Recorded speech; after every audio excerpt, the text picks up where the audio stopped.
Hi everyone, so we are going to continue our reading from where we left off. We are continuing into the book of Matthew in chapter 8. But before we proceed with our reading, let's recall what we have read so far.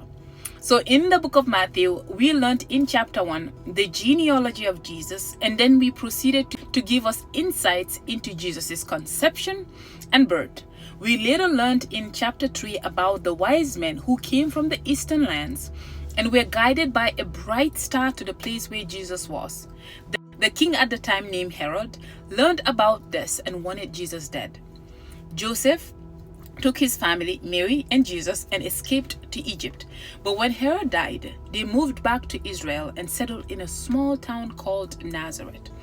Then comes John, who was to prepare the way for the Lord. He baptized Jesus, and right after that baptism, the Spirit led Jesus into the wilderness, where he was tempted by the devil. Right after that temptation, Jesus' ministry took off, calling his first disciples and proceeding into the first sermon he gave to his disciples and the crowd that gathered around him. It detailed his teaching from sharing things of heaven to giving us designation, and then tackled the law from chapter 5 all the way to 7. He touched on everything. So now, in chapter 8, his teaching just wrapped up, and we are going to find out what happened next. It begins in verse 1 all the way to 4, and it's about Jesus healing a man with leprosy, and it states, "Large crowds followed Jesus as he came down the mountainside. Suddenly a man with leprosy approached him and knelt before him.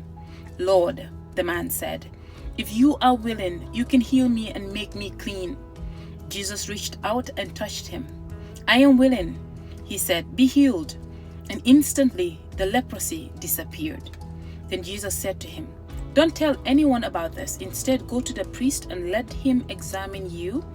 Take along the offering required in the law of Moses for those who have been healed of leprosy. This will be a public testimony that you have been cleansed.'" So one of the things that was very interesting to me was when he talked about Jesus coming down. So coming down from the mountain.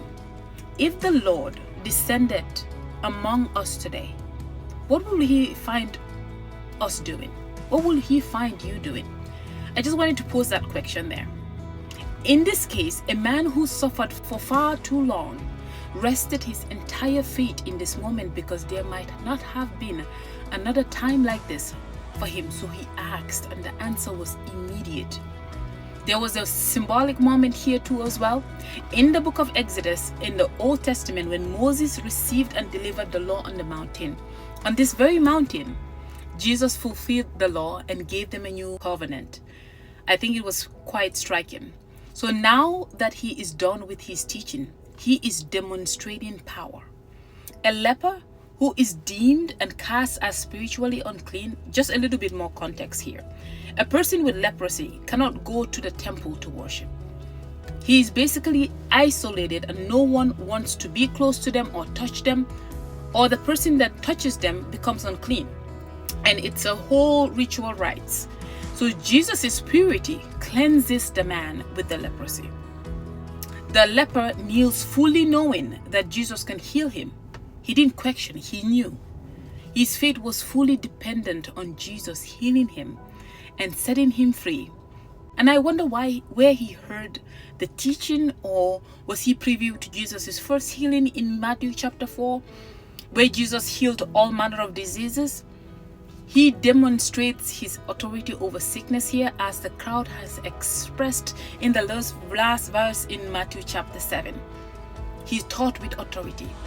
He portrayed his Father's compassionate love here and did the opposite of what you and I would have done. And then the one thing that was really interesting, that Jesus wanted to conceal his identity. I've always wondered about that and always wanted to understand why. The only conclusion is his time has not yet come to be revealed. But what he did was direct the man with leprosy to go follow the ritual rites as deemed important and to respect the law. So I want to leave you with that today. And I cannot wait to continue our next section here, which is about the fate of a Roman officer. So I leave you with that, and I will talk to you later. Bye.